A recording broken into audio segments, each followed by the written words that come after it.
Are you excited that at long last the NFL is back? If that is you, and I hope that it is, show it by liking today's video. I know I'm going to like it. Free, simple, easy. Helps out when you do it as well, by the way. So if you are excited the NFL is back, like today's show.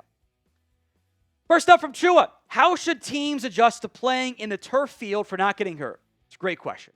The answer is, I don't know if there's an answer. Wear the right cleats for one of them. Sometimes they don't wear the right length cleat. They wear the short cleat or long cleat when they maybe shouldn't be doing that. Take care of your body around things. But if you get bent up awkwardly, there's not that much you can do. I think it's probably less of the team and the player. Don't use that, whatever that MetLife field turf was, that like the slit, whatever it is. Like, don't use that turf. I believe, this is my opinion, there's good turf and there's bad turf too. And it also goes for the grass. I'm sure we all watched that Iowa State-Kansas State game. That field sucked. There's good turf, bad grass, and bad grass. Up to the team to actually invest in the right type. DC times Viper. Who will be the first of these quarterbacks to win a Super Bowl? Joe Burrow, Josh Allen, or Lamar Jackson? I feel like all three fan bases think about that question overnight, and they all just kind of consistently think about it, and they just pine after it. I think my first elimination is Burrow. I don't trust the Bengals to build that team properly. I'm going to go Allen and then Lamar, but I resort to change my mind because I think both of those teams, the Bills and Ravens, should have really good confidence in their ability to make a run this season, and it'll frankly be a disappointment if they don't do that. Jalen Hurts, most likely team to go from worst to first, and what about the other way around? All right, so we'll go in order. Bills, Patriots, don't buy it this year. Chiefs, Raiders, don't buy it this year. Ravens, Browns, don't buy it. Texans, Titans. I want to mention Titans, not because I think that they will, but we've seen the brand new quarterback changes everything about the franchise overnight. That stands out to me. My favorite option, though, my apologies to the Bears and Lions. Lions, the NFC North is so good that's possible. I don't buy the Saints jumping up there. Bucks aren't going to be the worst team in their division. I look at the NFC West. The Rams, who I like, but if Matt Stafford goes down, they could drop to the bottom of that division. The Niners at 6-11. I think they're going to be good this year. So it might be a worst to first flip if the right things play out in the NFC West. From Supercalifragilisticexpialidocious, I think the sleeper team is this year in the NFL. So my rule for sleeper team is you couldn't have made the playoffs last year, and in fact, I'll probably say you couldn't have been an above 500 team. That eliminates like the Bengals as one of them. So the deep sleepers in each AFC, NFC here, I look at Jacksonville. If they could ever right the ship, we'll see. I think that's a valid, I don't know about that one there. The Niners I mentioned just moments ago feels like cheating because of all the injuries. Maybe Arizona or the Falcons take a big-time step forward, but those, again, are deeper sleepers. DC times Viper, what predictions do you have for Justin Herbert this season? Do you think he improves this year? I think Herbert's been a very good quarterback. I think that at times there's elements of his game that just don't quite get to the next level. They just don't quite deliver the way into. I mean, he went 23-3 last year, touchdown to interception ratio. That's really friggin' good. That is actually incredibly hard to do and pull off over the course of a season. I think the biggest thing for Herbert is I need him to have like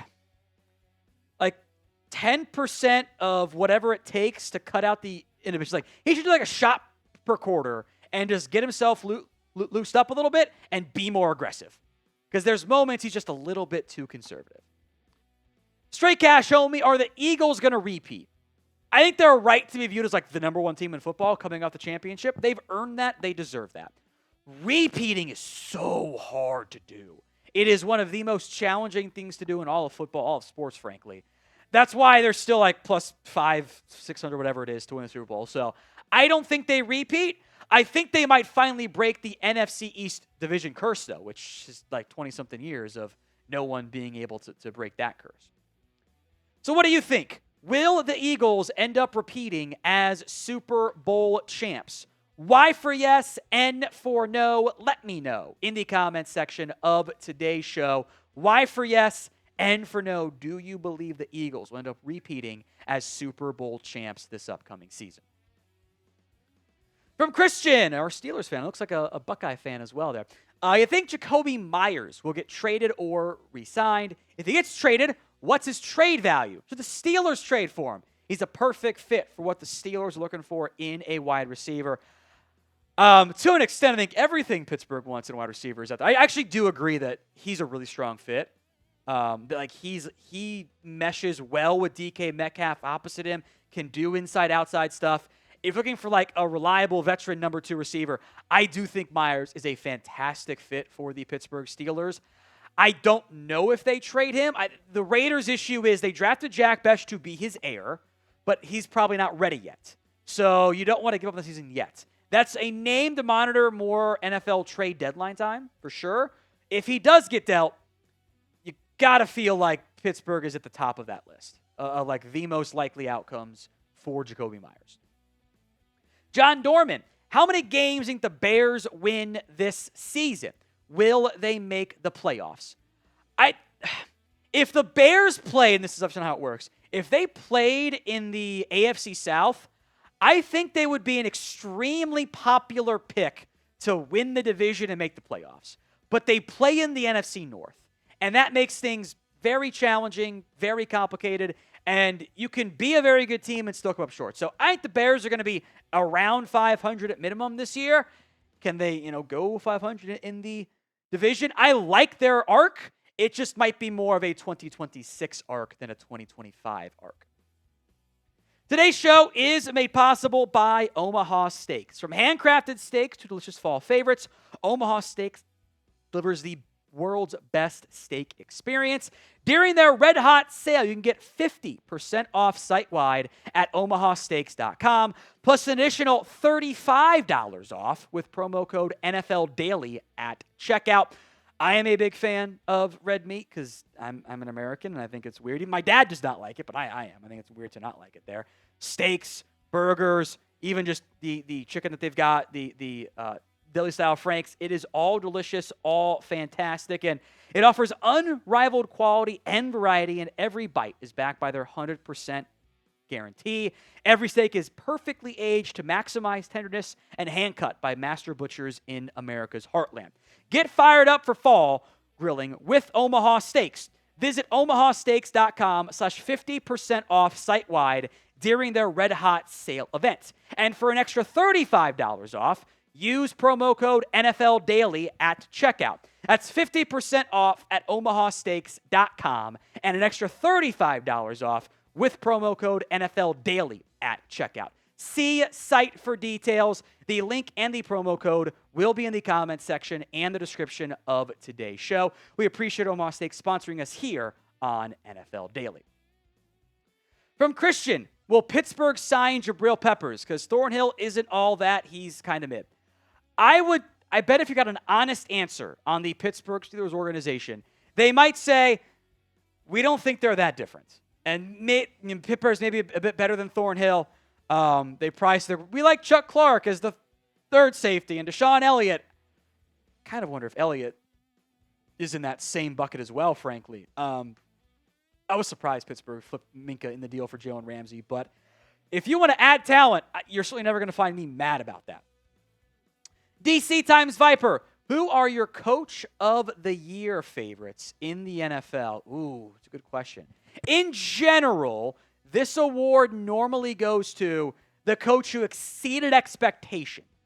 Like, it's not the best coach in football. It would be like Andy Reid or one of the Harbaughs wins it every single year. So normally it's like someone who exceeded those expectations. I'm going to go not a new guy, but, for example, if the Chargers win the AFC West or the Broncos do, wouldn't one of those coaches probably have a good shot to win NFL Coach of the Year? Like, I'm looking at the odds right now. You know how insane it is that Andy Reid is like plus 8,000 to win Coach of the Year? Because, again, it doesn't go to the actual best coach. It goes to the guy who exceeded expectations the most. So whoever that surprise team that didn't make the playoffs last year and did this year, so actually maybe Kyle Shanahan fits that mold, frankly. Like, it's going to end up going to one of those guys in the end. From TV and Sleep, NFL coaches on the hot seat this year. Plenty of them. I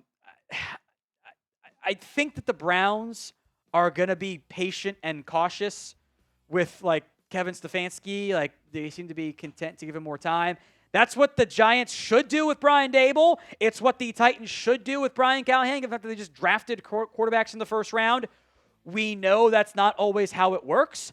I think Mike McDaniel on the hot seat in Miami. Maybe Dave Canales if they don't get better, keep that upward arc. How about Shane Steichen in Indy? Would anyone be surprised if he got fired? I would not. Brian Walker, what happens for top free agents like Justin Simmons, Za'Darius Smith, etc. right now?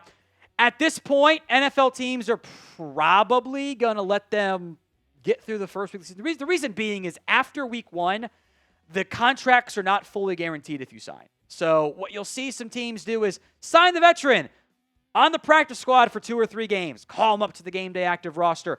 I am surprised guys like Simmons and Smith haven't found destinations yet.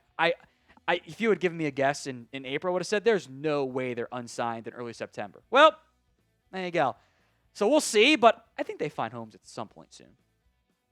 When it comes to the top NFL free agents left, who do you think is the very best one out there unsigned?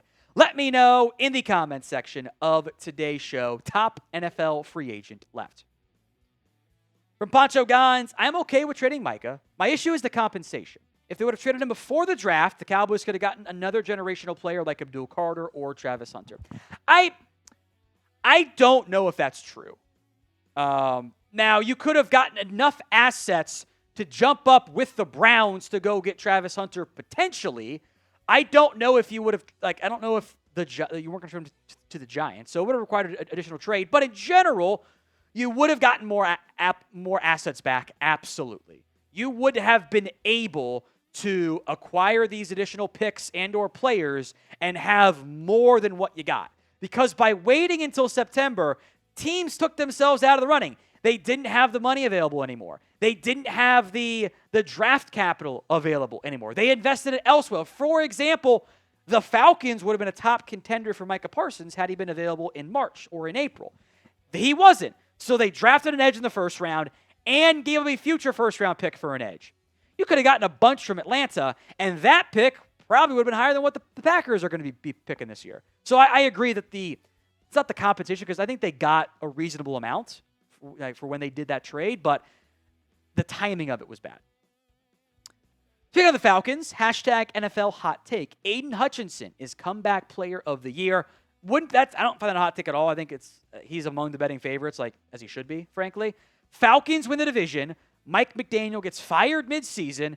Penix throws for 3,500 yards, 20 TDs, and no more than 12 interceptions.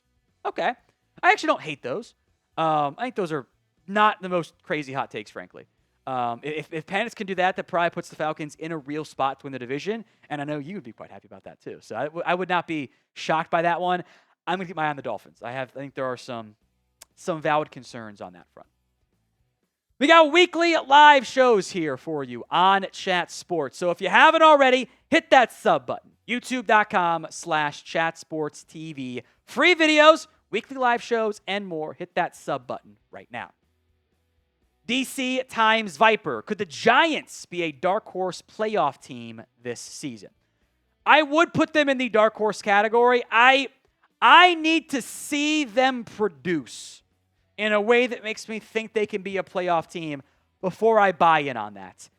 Their points allowed were the 4th most, I think, in the NFC. Their points for were dead last.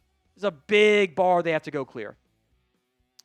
From Christian, next up here, says, I don't think the Colts are going to trade Pierce, but if they don't trade for him, it should be the Steelers. Come 3rd. They have 2 third-round picks, 26 so they can do it. I don't know.